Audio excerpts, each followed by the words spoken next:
Parents of Reddit, what is the creepiest thing your child has ever said to you? Why are you crying? Bad man. What bad man?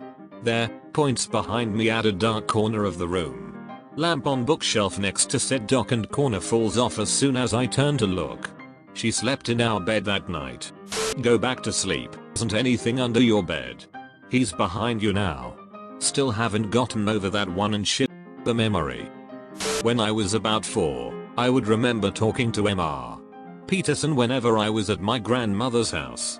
He looked like a hobo from the Great Depression and had a guitar and sang the old Timmy blues. He told me that he died when he fell off a train he was riding whilst drunk on moonshine. I stopped seeing him when I was about 6. Anyway, 6 months ago I found my dad's old acoustic guitar and started playing, and my little cousin told me Mr. Peterson is proud of you. And left. I don't know what to think. I was sound asleep, and at around 6 AM I was woken up by my 4-year-old daughter's face inches from mine. She looked right into my eyes and whispered, "I want to peel all your skin off." The backstory here is I had been sunburned the previous week, and was starting to peel. In my sleep-addled state however, it was pretty terrifying for a few seconds. I didn't know if I was dreaming, or what was going on. I was tucking in my 2-year-old. He said goodbye dad, I said, no, we say goodnight. He said I know. But this time it's goodbye. Had to check on him a few times to make sure he was still there. My 3-year-old daughter stood next to her newborn brother and looked at him for a while, then turned and looked at me and said, "Daddy, it's a monster. We should bury it." Congratulations on giving birth to the Antichrist. When I was about 3 we had a cat that had stillborn kittens. I asked my father if we could make crosses for them, which he did. As he was making them I asked, "Aren't those too small?" Dad. "What do you mean?" Me. "Aren't we going to nail them to them?" Dad. After several moments silence, "We're not going to do that me." Oh. My daughter told me she wanted to live with me and my wife forever. She's 17. My toddler went through a phase where she would just constantly say hi to things. Hi hi hi. One day, it came out sounding more like die die die. So I say to her, "What's that you're saying?" And she turns to face me and just whispers die. My kid's Catholic school is over 100 years old. There is a basement under the gym that's used for storage. I was subbing once and during recess one of the kickballs goes down the stairs. A little girl was standing at the top of the stairs yelling, "Just throw it up to me." I went over and asked who she was talking to and she replied, "That big man down the stairs." I went down and there was nobody down there and it was the only way in. I asked some of the other kids if they have seen the man before and they said yes, but sister told us not to talk to him. I asked them to describe sister and they described a nun, and there haven't been nuns at the school in 40 years. From when I was a kid. Mommy, look what I learned. Inserts tongue into mom's mouth during goodnight kiss. I learned it from a movie. It means you love someone. Mom calmly gets up without saying a word and walks to her room. I still cringe pretty effing hard whenever I remember doing that. I was on a bus recently and we were stopped outside a walk-in clinic. A little girl in the seat in front of me turned to her dad and said, "Death is the poor man's doctor," and that was that. So I shouldn't throw him in the fire. 3-year-old daughter holding her baby brother for the first time. Hey, why don't you just give me that baby back? Okay, backstory time. When I was a kid, Mr.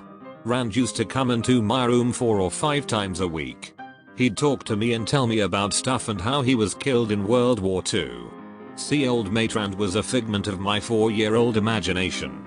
Anyway, one day when I was 9 or so, Mr. Rand stopped showing up. Fast forward to about 3 years ago and my son, who is about 5 at the time, walks out of his room one night at about 11:30 and says there's a man in his room.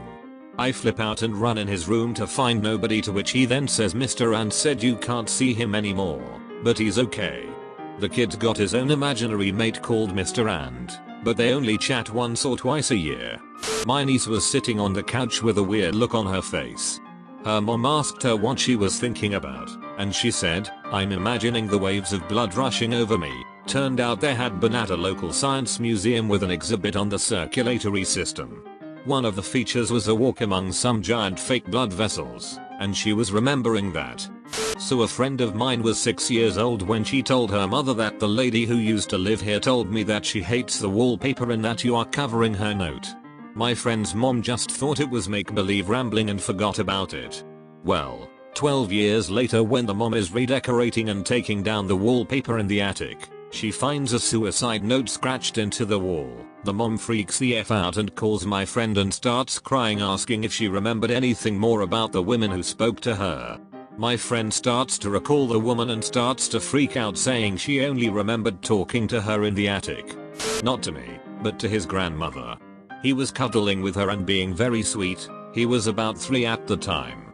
He takes her face in his hands and brings his face close to hers, then tells her that she's very old and will die soon. Then he makes a point of looking at the clock. I work in a preschool. Creepy stuff gets said and done all the time. The one that sticks out to me happened last year. There is a small kitchenette area in our classroom that the kids use during free time for playing house or whatever pretend games they think up. There was one little girl that I was keeping a close eye on, mostly because of how withdrawn from the other kids she was. I noticed she was playing with a baby doll in the kitchenette, rocking it back and forth and singing to it. She then took the baby, shoved it into the play oven and slammed the door shut. She turned around, looked straight at me, and said, "Sometimes bad babies go in timeout," in the creepiest little girl voice I've ever heard before, smiling and running off. That one kind of shook me. When I was young, like maybe 2 years old, my grandma was in the hospital, dying of cancer. Obviously I had no idea what was going on, but apparently one day when my mother and aunt were watching me, I suddenly looked at them and said, "Only one grandma." They kept trying to convince me otherwise, that no, I had 2 grandmas, but I kept repeating that line over and over. Then the phone rang. It was my uncle calling to tell my mother that my grandma had passed a few minutes ago. I don't have kids, but once, visiting some friends on a farm, my buddy's youngest girl, 5 or 6, at the time, was afraid of the chickens. I tried to explain to her that the chickens weren't there to hurt us, but she wasn't having it. So I'm sitting around the fire pit, looking at one of the chickens a few feet in front of me when I feel hot breath in my ear as she whispers, "See? He's always watching." Horrific and hysterical all at once. My mom has told me a story about my brother when he was younger. I guess he was sleepwalking and she was trying to coax him back to bed, and he said something along the lines of, "I would, but the devil is behind you." Yeah, no. When my 2.5-year-old and her friend were hanging out, the topic of T-Rex and other dinos came up. I asked her friend, "If you were a T-Rex, what would you do for fun?" He answered, "I'd chase herbivores." I then asked my daughter this question. "If you were a T-Rex, what would you eat?" She got very serious and looked me right in the eyes and said, "Children. I'd eat children." While not something my own child has said, my younger cousin, around 5 at the time, once drew a picture of a black monster, looked up at me, and said he told me to draw this. "He's coming for you. You better hide." Is there room for a freaky paranormal one?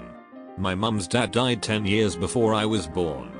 I was about 6 or 7 when my parents divorced. The day before my mum told me they were divorcing, apparently I was at the kitchen table drawing or something while my mum cooked tea. She says I stopped instantly and looked toward the front door as if I'd heard it open. I stared for a long time, then giggled, turned toward my mum and said, "Granddad says don't worry, everything will be okay and he won't let anything bad happen." I then began humming and went back to my drawing. My mum says it's the single creepiest thing that's ever happened to her, and I have no memory of it happening. Around 4 or 5 months ago, at like 3 AM, I was awoken by a very weird growling sound. Disoriented and in the dark, I started to come to and for the life of me couldn't figure out what the sound was. I had fallen asleep on the couch in the living room, which added to my confusion. I was thinking maybe the cat had caught something, but really had no idea. As my vision started to come around, this 3-foot grotesque looking shadow thing starts to appear a few feet in front of me. Just standing there growling. Creepy. Even though in reality it only took me a few seconds to figure out what was going out, I imagine my appearance would have been that of someone who was visibly shaken. It was my son. My 3-year-old son had snuck out of bed at 3 in the morning. found his Hulk mask in the dark, and decided to go find daddy to play superheroes. I guess his idea of playing was to do a Hulk growl 2 feet from my sleeping face until I woke up in a panic. He ended up doing the same thing to my wife a few weeks later, which, to me, was way more hilarious. What is the creepiest thing a child has ever said to you? Leave it in the comments below.